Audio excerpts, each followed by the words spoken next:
Okay, first up we've got Vodka on the Rocks by Kilian. A very interesting concept. To me this smells more like grass than Vodka on the Rocks. You just get this weird kind of grassy smell from this. Some people will like that. To me, I just don't get the smell of Vodka on the Rocks whatsoever from this. Even using my imagination, it just every time to me it smells of grass. Alternatives I would suggest to this are Apple Brandy by Kilian. I think that's a much better release than this. I think Angel's Share is excellent. You'll be familiar with that, I'm sure. But for me, Vodka on the Rocks, a bit of a miss. Doesn't hit the spot for me. And yeah, that's why it's in this list. Nautica Voyage, for me, this is very headache-inducing, synthetic, just something really unpleasant about it to me. It's an instant headache, a bit of a heaviness to it. Just doesn't do it for me at all. If it works for you, great. I mean, I can see it's like a fresh apple scent for a very cheap price. So if it works for you, then by all means go for it, but definitely not for me. Alternatives I'd suggest are Versace Pour Homme, if you're willing to pay a little bit more. That's a nice fresh lemon scent. If you want to stay around the same price range as Nautica Voyage, I think Davidoff Cool Water is a much better pick personally, and that would be a good alternative to Nautica Voyage. Mont Blanc Legend. To me, the release of Mont Blanc Legend Blue is a big upgrade on this. That's closer to Percival by Parfums de Marly, has a really nice minty opening in it, and for me it's just a better version than this. So Mont Blanc Legend, it's an okay fragrance, but for me Legend Blue is just much better and I'd go for that instead. Up next we've got the original Spicebomb EDT. It's an okay fragrance, but to me it's just been outdone by its flankers.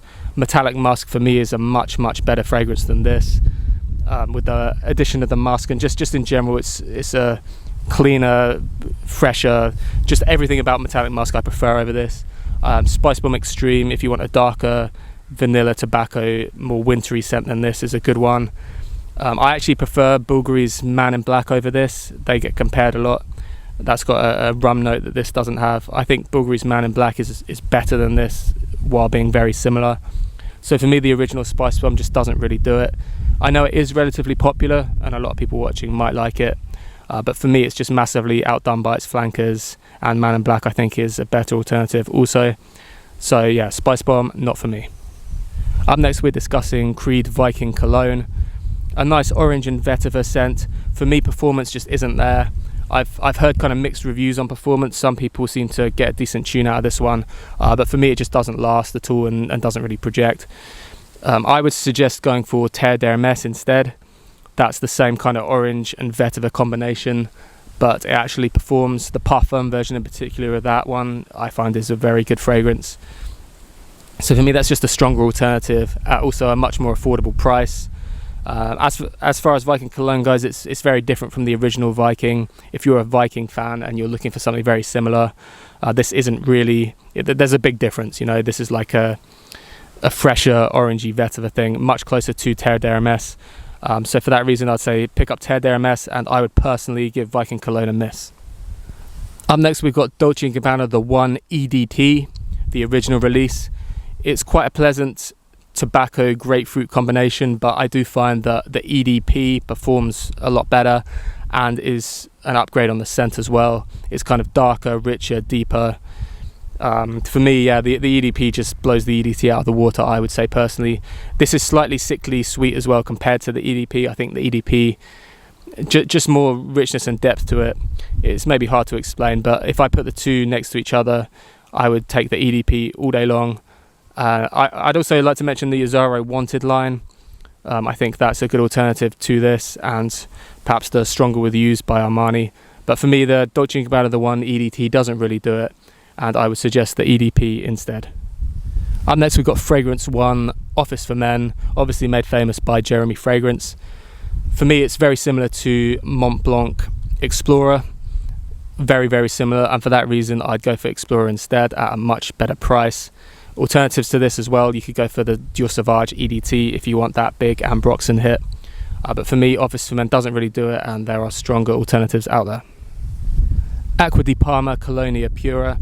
I do like the brand Acqua di Parma. I think they've got some good offerings, and maybe they're not mentioned as much as they should be here on YouTube. For me, Colonia Pura, it's an eau de cologne. It's very weak. It's a weak kind of orange scent. I would certainly recommend you go for Arancia Di Capri instead. That smells like orange juice, something very addictive about it for the warmer weather.